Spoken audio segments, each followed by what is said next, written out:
Hello everyone, I'm Katya. Welcome to my travel channel.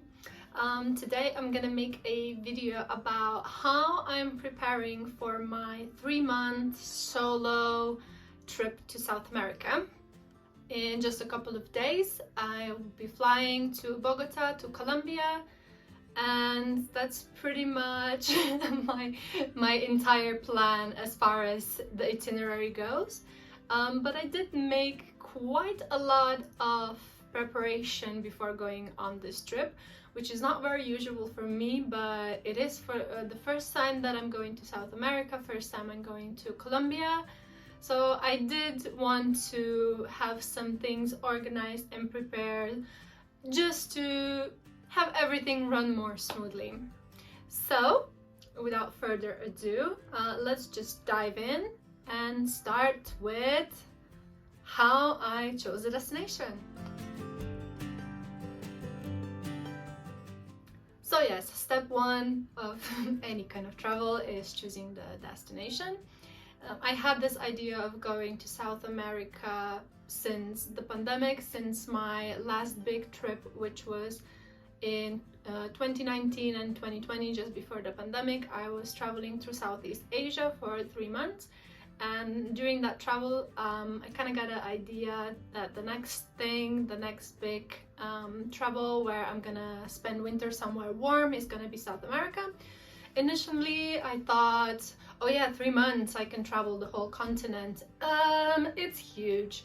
So for now I just chosen to do Colombia and see how it goes. I would also like to visit Peru, Chile, Bolivia, maybe Ecuador. I saw some videos from Panama and El Salvador that are like super interesting. So I will see where the travel spirit takes me, let's say. So I chose Colombia for a couple of reasons. First of all, it's warm in the majority of the country. It has Pacific Ocean, it has a Caribbean Sea, so lots of beaches. It's one of the cheapest countries in South America, so I heard from other travelers. And it has a really good digital nomad scene, which is important for me because I'm gonna be working for the majority of the duration of my trip. So all that combined just seemed like a really good idea. And the fact that the country is really diverse, big, and there's so much to do there, so much activities, so much natural beauty, that was just, it was a no-brainer. So that's my start. To start researching it, I just watched a bunch of YouTube videos from other travelers, from other backpackers, digital nomads, and so on. One of my favorites was Backpacking Bananas. I think her name is Christiane. She was in Colombia first 2 years ago.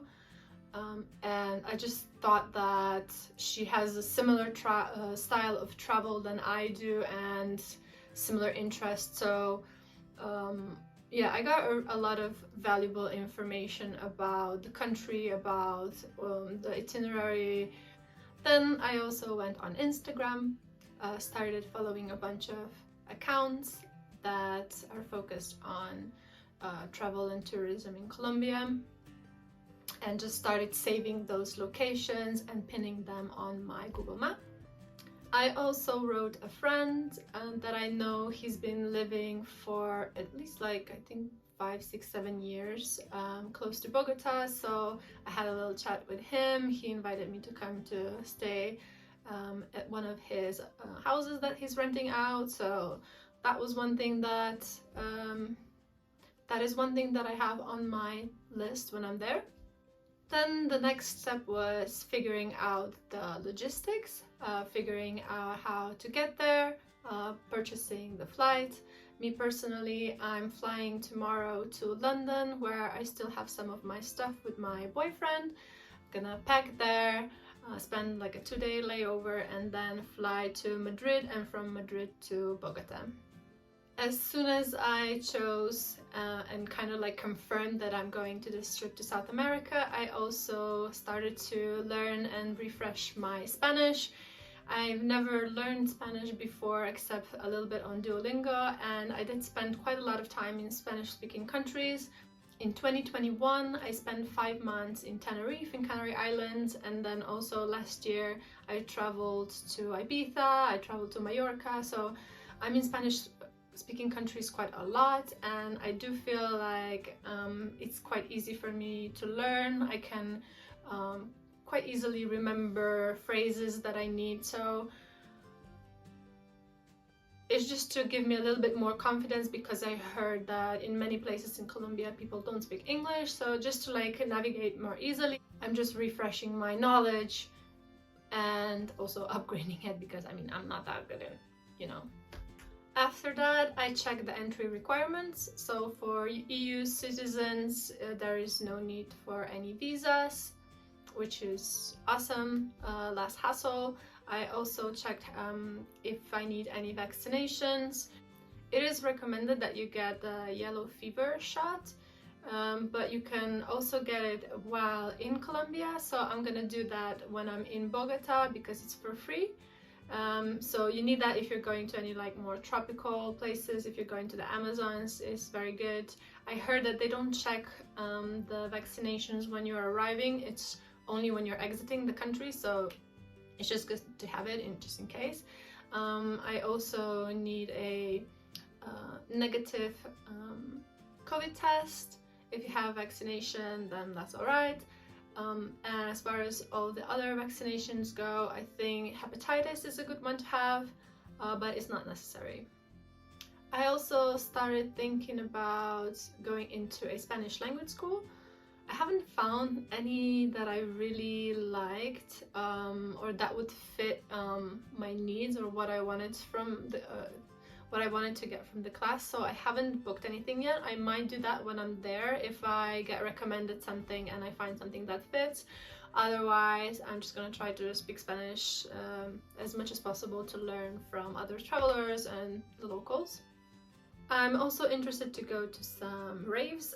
I did go to some Facebook groups that are for backpackers in Colombia and ask if they know any websites or any parties that are going on while I'm there. Haven't found anything yet, so hopefully I do when I'm there. I then checked my travel insurance. It's still valid until March, so that's checked. And this whole time I'm just watching more videos, getting more information, learning more about the country and most of all the places that I want to visit. I also booked first 3 nights in Bogota when I arrive. I'm arriving at 5 a.m. to Bogota airport, so I did book a hostel for 3 nights, but my first night is I'm gonna be sleeping on the plane and arriving in the morning. I just thought it's so much better to have a bed waiting somewhere than to wander around until 2-3 p.m. for check-in while I'm probably gonna be like really tired and jet lagged. So I took care of that.